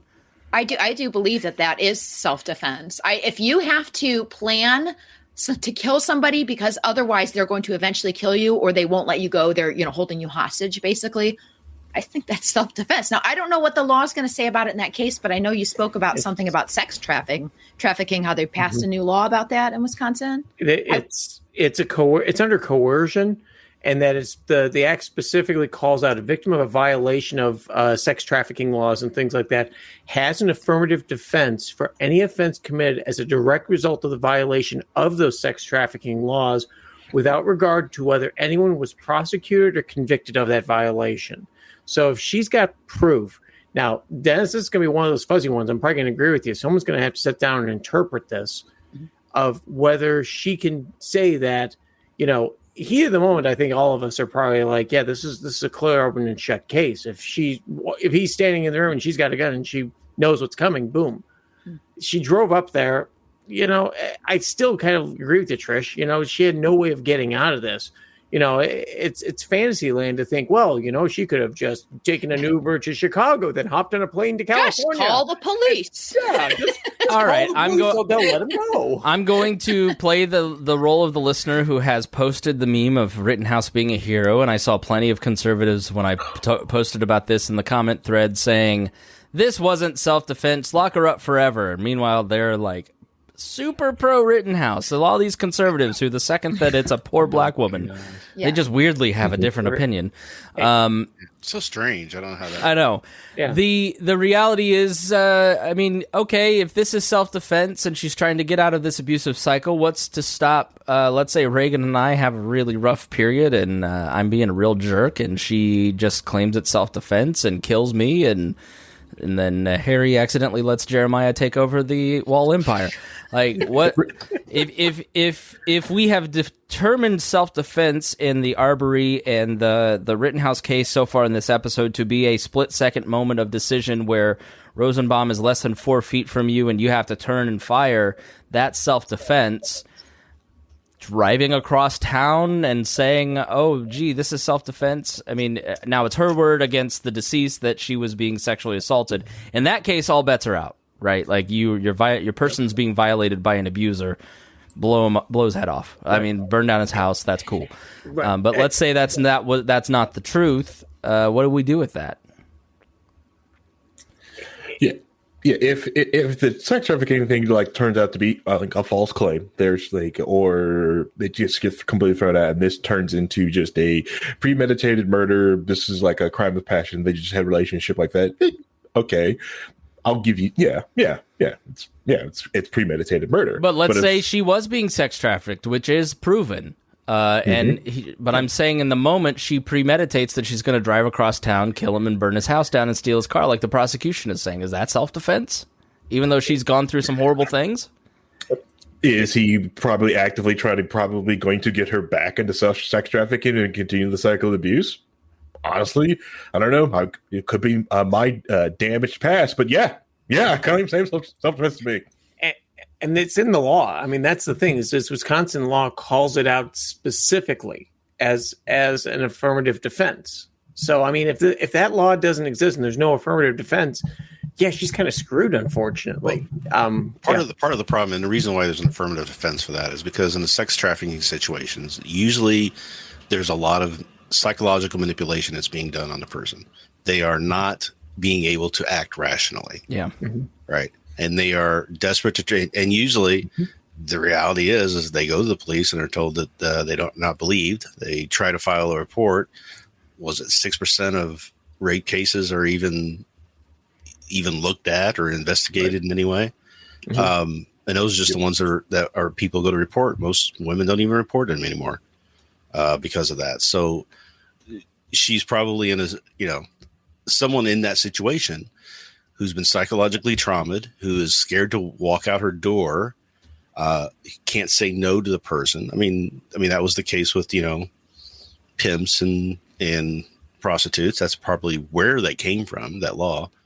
So there you go. I mean, you've gotta look at that situation. Now, I don't know in this specific case if that's the case or not. I mean, that's something that's going to have to be investigated and find out. But what really I don't understand is that you're saying that she's been sitting there for 5 years waiting for this to go to court. You're supposed to have a speedy trial in this country. Yeah. And they should be forcing their hand on that, the unconstitutionality of being in jail that long, especially someone who is claiming to be a victim of sex trafficking and being held against her will. Right? I mean, now you're holding her against her will for the punishment of that. And it doesn't make any sense. I mean, the guy who ran over the people in the parade earlier in the year, he had a reckless endangerment arrest last summer, I think it was. And was it 6 months later, he demands early release out of jail because he wasn't getting a speedy trial. That was 6 months. And they reduced his bond to $500 and let him out. Yeah, so a couple details. So if you haven't heard, on November 21st, around 4:30, a red Ford Escape SUV driven at about 40 miles per hour broke through barricades and drove through the annual Christmas parade in Waukesha, Wisconsin. One police officer banged on the hood of the SUV in an attempt to get the driver to stop. Another officer fired his gun to stop the vehicle. The parade was being live-streamed, sadly. 2 eyewitnesses told reporters that the driver did not stop initially, and all they could hear was people screaming. He rammed in. 5 people were killed. 48 others were injured. They were identified as 4 women, 1 man. Hospitals admitted 28 people. 9 were in critical condition. The number of injuries is now 62. The fatalities has increased to 6 after an 8-year-old child died at the hospital. 17 more were children among the wounded. Prosecutors said a total of 13 children remain hospitalized. The ages ranged from 8 to 81 in terms of those. Now, David Edward Brooks Jr. is a man with an extensive criminal record. He had been arrested 21 days prior to the Waukesha attack for hitting his ex-girlfriend with the same SUV during a domestic dispute. The charges against him for that case included a second-degree recklessly endangering safety with domestic abuse assessments, a felony, as well as a disorderly conduct with domestic abuse assessments, misdemeanor battery with domestic abuse assessments, and obstructing an officer. He posted $1,000 bail on November 23rd, 2 days before the Waukesha attack, and was released. Brooks also has a warrant for a sex crime in Nevada. Brooks was arrested the night of the attack, soon after telling a Waukesha resident that he was homeless and was waiting for an Uber. The man was unaware of the events that had occurred and let Brooks into his home. Brooks had been charged with 5 counts of first-degree intentional homicide following the death of a victim. Brooks's bond was set at $5 million, and he remains in custody. They have no motive for the attack, but they believe he acted alone and did not know anyone at the parade. It was not a terrorist attack.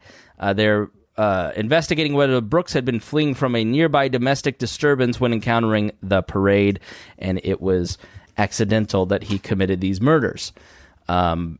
So that's where some critics of this say that this is where bond reform has gone wrong.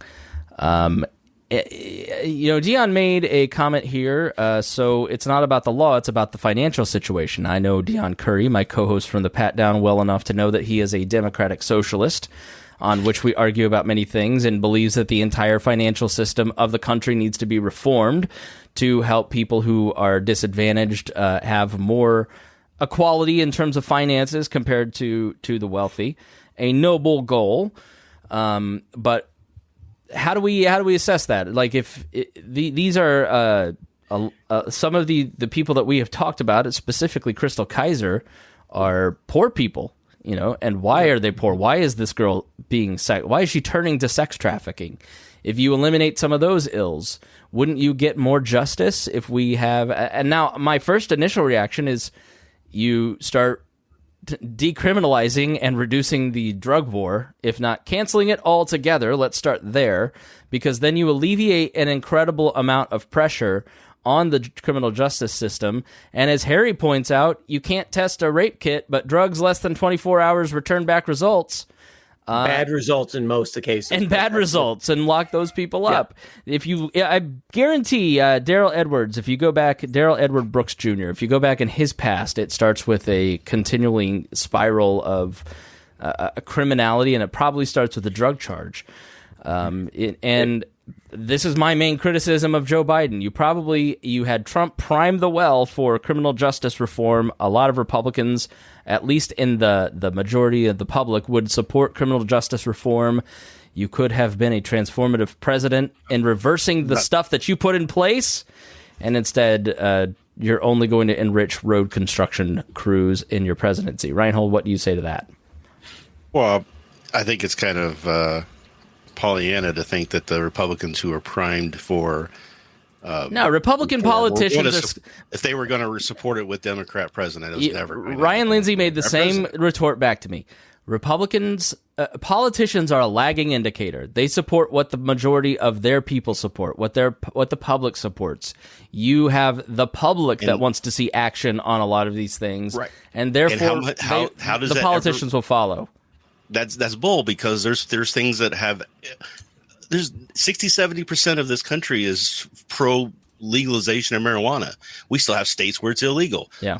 Indiana is one of those states. We've got federal laws still against it. It's not that they're going to do whatever it is. What they're going to do is they're going to make sure to never actually fix the problem, because if they do, then they lose that point to argue with on elections. We have Miss Pat. We have Miss Pat weighing in. Fuck y'all, little dicks, guys. I'm okay with that. And then Joshua Smith disagreeing with both my background and Rhinehold. Oh, I could give a... Now, Dion says...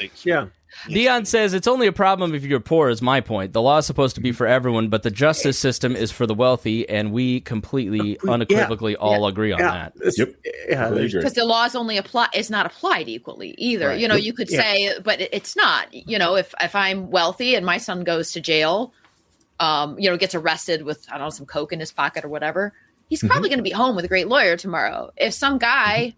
gets arrested with maybe he has crack in his pocket, he's going to go home. He's going to lose his job. He's not going to go back to his family. He's not going to be able to get a job. He's not going to be able to get a lawyer. So it just starts this cycle, it never stops. And like you said, Chris, that guy's his life probably started like that. Go ahead, Brian.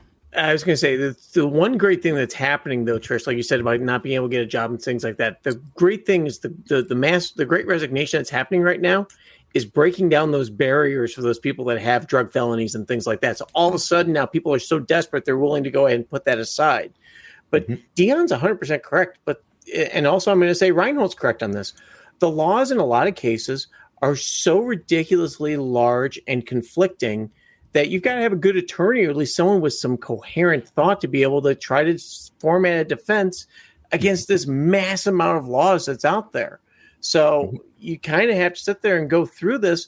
And if you're poor, you're not going to have the wherewithal to go through this. You're not going to have access to it other than you have 20 minutes in the library. Go find the law that's going to get, or any one of the five of us, and not just the poor or the low income folks, anyone on this Zoom right now or whatever we're calling it, the five of us would have a really hard time affording a lawyer to take on a major charge.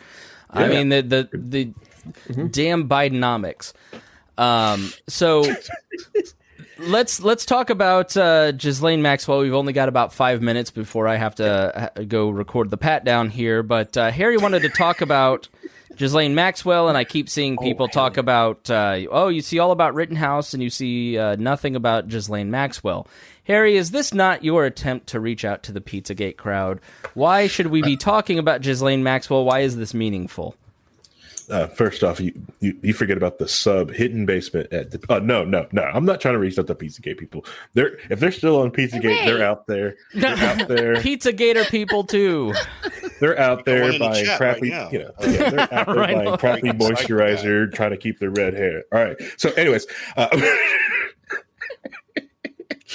This is more of just saying, like, yes, people are watching this case, and it's harder. And also the bullcrap of federal cases that we're not be able to see inside the courtroom. No cameras. What kind of awful 18th century bullcrap is this? Like, nope. You can bring in somebody with some colored pencils and stuff like that, and you can see what's going on. It's the exact same thing that happened to the Ahmaud Aubrey trial. That we can't see what the heck is going on there because of the bullcrap that it comes out, especially in federal court.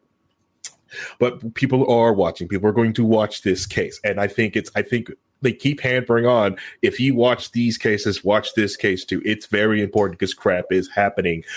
Even the judge is the New York Times even pointed out some of the thing about the judge in the case. It's possibly up for promotion, because Joe Biden's probably put the judge up for promotion. So for those who don't know who Ghislaine Maxwell is, she's known for her association with financier and convicted sex offender Jeffrey Epstein, who did not kill himself.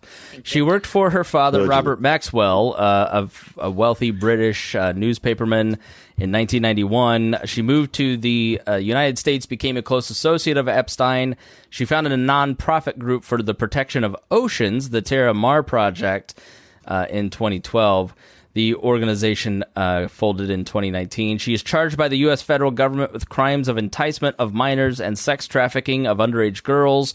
The U.S. Virgin Islands Department of Justice announced on July 2020 that Maxwell is also under investigation in the Caribbean territory.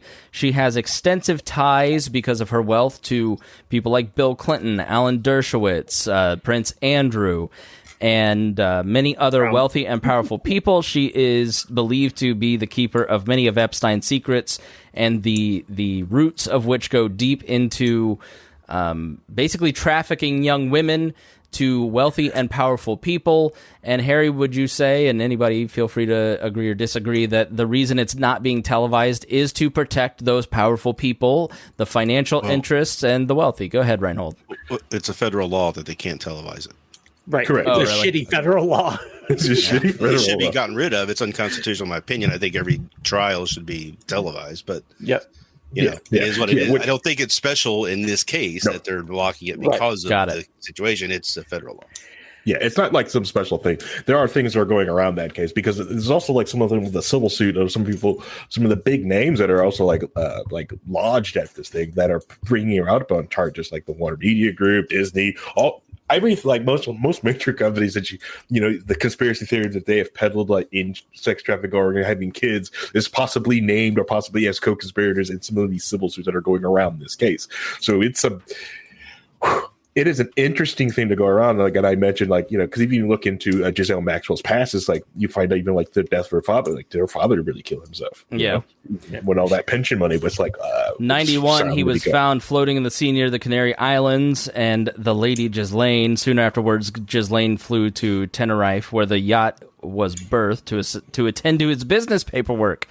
She attended her father's funeral in Jerusalem along various Israeli intelligence figures. Chaim Herzog and Prime Minister Shamir. Now, she also was on the run for a significant amount of time. I'm trying to flip through here to see exactly, to give you the details of her bail, but it took that's them, one thing I want. They are hoping to come out in trial is like how they actually did finally really come up and find her. Did her OPSEC kindly fail out because of where they found her? They found her in this BFE area inside of New Hampshire, and when I say BFE, it's a part of New Hampshire that I've only drawn by because it's outside of Concord. It is not it's around one of the major highways or state roads. It's out there in the BFE. The Book of Knowledge, Wikipedia, says Maxwell faced persistent allegations of procuring and sexually trafficking underage girls for Epstein and others, charges she has denied. Maxwell was arrested in Bradford, New Hampshire by the FBI on July 2nd, 2020, more than a year after the charges, after allegations were made. Through the use of an IMSI catcher, a Stingray mobile phone tracking device on a phone used by her to call one of her lawyers, her husband Scott Borgenson, and her sister Isabel. She is charged with the enticement of minors, sex trafficking of children, and perjury. It's basically been said that the risks of her fleeing are too great. They have charged her with 6 federal crimes. Including enticement of minors. Yeah. Right. Yeah. So I don't think that she got any bail here. She's been remanded, surprisingly. But her defense is going to be that she was a victim of Epstein's malevolence and controlling personality. Yeah. Well, if that's the case, she should be doing what everybody thought she should be doing, and that is cooperating and turning over names. Now, if she doesn't do that, then she can't still be a victim of somebody who's dead now. Right. But she just saw what happened to her boss. So, I mean, she probably likes still consuming oxygen at this point. So, she claims that she's being tortured in prison. They are keeping lights on her at all times. They're playing loud music, that they're basically monitoring her for the same risks. Hopefully, Epstein, the video doesn't get cut off. Never mind. All right, well, we got to go. I've got to make a 12 o'clock appointment. I wish we could give you all time to wrap up. It's been a great conversation. Thank you to Harry and Rhinehold and Brian and Tricia for the great conversation. Thank you to all of our listeners and viewers. We appreciate it. Thank you for everyone that's wished me well on the wedding. Harry will be in next Saturday for me, and then we'll be posting sporadically through the month of December. Various podcast episodes as I get married, go on my honeymoon, and all that good stuff. So, Dion says I have another hour. I have not seen the text messages, so thank you. Let's go around the room. You just ruined him getting out of here. You could just let it go, and he could have got an hour lunch break. Thank you, Joshua. It's 12 Texas time. Okay. All right. So, with that... Now we know the real brains behind the operation. I'll go first. Eliminate time zones. Right. Everybody go on GMT. Very libertarian. We all have the same time, and we UTC. All right, tie it all. Tie it all. You're doing that. Tie it all. No, we're going to do one time zone, but UTC. No, this is Greenwich Mean Time. No, UTC time. Sorry. All right, tie it all in a little bow. Let's start with Harry. Go ahead.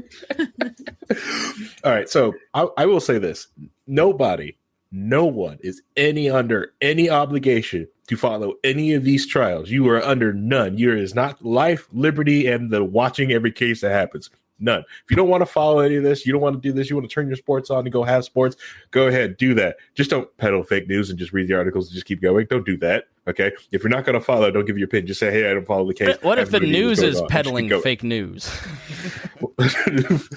Well, I plan on doing a low key episode about that. Is the whole idea of like perfectly honest. I'm under the belief that CNN made Rittenhouse.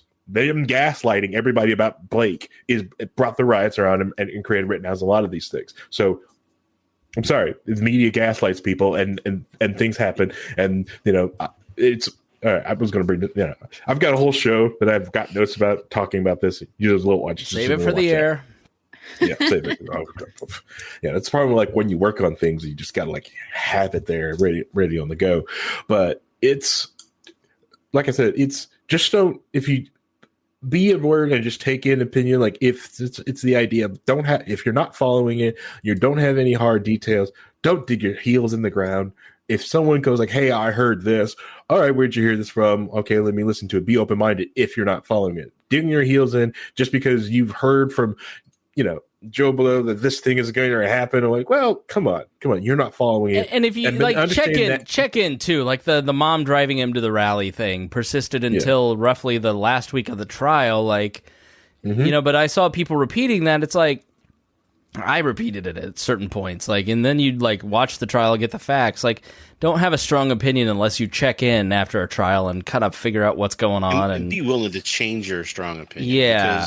Correct. May change, and that's correct. You should. Oh, and I live. Listen, there's a strong concept in Chinese culture and Asian cultures. It's saving face because people, and we don't have that here. Where if you were wrong 5 years ago, you were forever tarnished, as opposed to allowing people to update their opinions based on information. And I think that's one thing that we can all practice is like, all right, I'll show you a little grace if you were wrong, but don't be persistently wrong and dig in your heels that you are wrong all the time. Yeah. And saving face is a detriment to Chinese society. It is a detriment to the CCP. I will say the CCP, especially when I mentioned China. Remember, when I say that, I mentioned the CCP government because the CCP is not China. Okay. That is very also like those. Remember, the CCP is not China. It's a one party rule. They took over. It's a coup attempt. CCP is not China. Whew.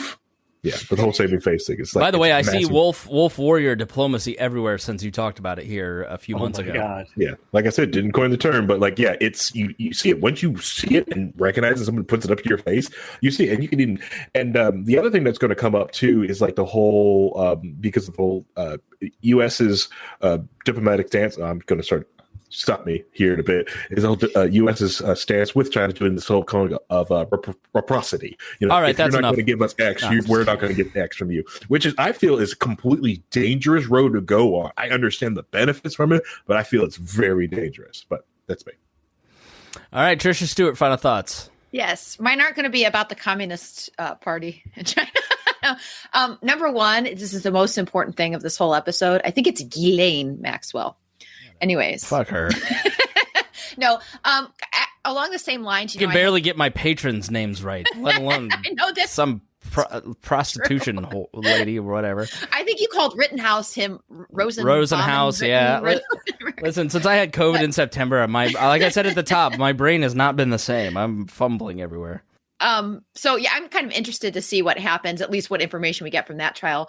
But as far as what gets televised in the media, basically what gets shown the most is what is the most politically divisive. People don't particularly want justice in the media per se. The two power teams, the Republicans and Democrats, or they don't particularly are looking for justice. They're looking to make people angry and gain more people on their side. So I think a lot of times criminal trials are used for political gain, obviously. So just remember that before you get really angry about something. It is better to seek justice. And if you can't find justice, then just seek peace. You live a happier life. Okay. All right. No, I'm just kidding. Brian, go ahead. I was going to continue Harry's thing. I've got this theory about pyramids and numbers and everything and proves it all to... No, just kidding. No. And yes, the CCP is the most evil thing that's on the planet at this moment that we know of. There's probably some more evil things, but no, I mean, Fauci. Go ahead. He's just wrong a lot. There's a lot of metropolitan police departments I could throw in there, but that's okay. Yeah, that too. No. Hubris. It's called hubris. Okay, hubris. That's Fauci is hubris. Yeah. I was just kidding. Yeah, I agree. China can't get much worse than China. Go ahead, Brian. Final thoughts on the episode. I mean, the thing is that in the end, this Aubrey, all the other things, it's the term, fuck around and find out. And in a lot of cases, people are doing that for the wrong and right reasons. There's another case that's just come up recently about that Rhinehold shared about a shooting with a stepdad. And it's terrible that people could have walked away. Kyle could have stayed in that building. They could have, in the Aubrey trial, the guys could have just taken his picture and drove home and called the police and say, hey, we saw this guy, you may want to talk to him. A lot of other things could have happened that got us to this situation, but this is kind of the truth for all of these tragic events. You change one thing, tragedy is averted. So I think there is responsibility if you have a firearm or somebody has a firearm, but I also think that you have a responsibility as well to understand that the worst case scenario may happen with that, and you ought to pray every morning that you never have to use it. So, but if you do, unfortunately, you have to be judicious with it. So it's unfortunate, but I do think that the Ghislaine Maxwell and things like that, all of these trials are fantastic that they're happening because we're getting a lot more information now. It used to be a paragraph in a newspaper and we'd all glance at it and forget about it tomorrow. Now we're starting to get a lot more information. We're starting to see a lot more of the things like in the Aubrey trial where the DA was finally indicted for hiding that. So there's some good coming out of this, and I'd like to keep it moving forward. Rhinehold? I guess my final thoughts are that I think that the political atmosphere in this country needs to calm itself down. We need to stop hating each other, calling each other names and being mean just because we disagree. Is even people I can look at right now in chat that we need to might need to do that. See, are you helping or hurting? Are you helping or hurting the environment? Yeah. No, I think there should be grace and peace in this country, and we're just not doing it. It's getting to the point where congressmen are actually, saying horrible and mean things, and making it a really horrible working environment, right? I mean, I know we used to cane each other on the Senate floor, and that happened right before Civil War. Let's try not to get back to that. And that's what I'm worried about happening, because that's what I'm seeing. And we were close in the 60s and 70s. We had a lot of race riots and shootings and things like that. And I don't want to come back to that. It's not a good time. I think a lot of people are comfortable because they grew up in a time where it was relatively politicians were relatively nice to each other. They respected each other. They worked with each other, even if they were on a different side of the aisle. And it's gotten away from that. To where it's just completely divisive and everybody wants to hate on somebody and nobody wants to listen to anybody's point of view or change their mind. And it's just ridiculous. And I'd like to see us change it. I don't know how we do it. Other than everybody who agrees with me, just stop doing that and starts trying to be better people. Harry wants to know when the caning starts. Canning or caning? I was going to say the canning. I'll be doing apple butter soon. Yeah, I was going to say, we can get started next week. Tricia is such a trad dad. Well, remember, they sent a bunch of canes to the senator after he did that. So he had a whole bunch of them. Oh yeah, no, it was the House of Representatives. It was a representative who was the cousin of, was it Calhoun or some southern, I think it was a representative of Tennessee, walked into the Senate and just beat the hell out of, was it Sumner? Yeah, Sumner. Sumner, a senator who was an abolitionist senator. And then, the guy who did the beating became a national hero. And could in the South. Yeah. Well, certain parts of the North too. Well, let's be honest. And the Pacific Northwest, right? Yeah, in the Pacific Northwest. That's where Harry likes him. All right, everybody. Thank you so much for listening. We hope that you learned something. If you got something out of it, please share with your friends and let them know that there is a place where nice debate can be modeled. You got to see a little bit of Rhinehold and Brian arguing in person. We see it in chat almost every day. There isn't a day that goes by that somebody in our co-host chat isn't arguing with somebody. And Harry, you really need to pop in and weigh in. Get on Facebook. Come on, man. Come on, you gotta get that blood pressure elevated. Yeah, heart rate going. That's how we do it here. If you can't have a heart attack because your friends disagree with you, then what are you doing in life? Speaking of which, how hard it is to keep a 119 blood pressure being black in America. Okay, all right. I'm holding on that for dear life. All right, everybody. Thank you so much for joining us. We will see you again soon.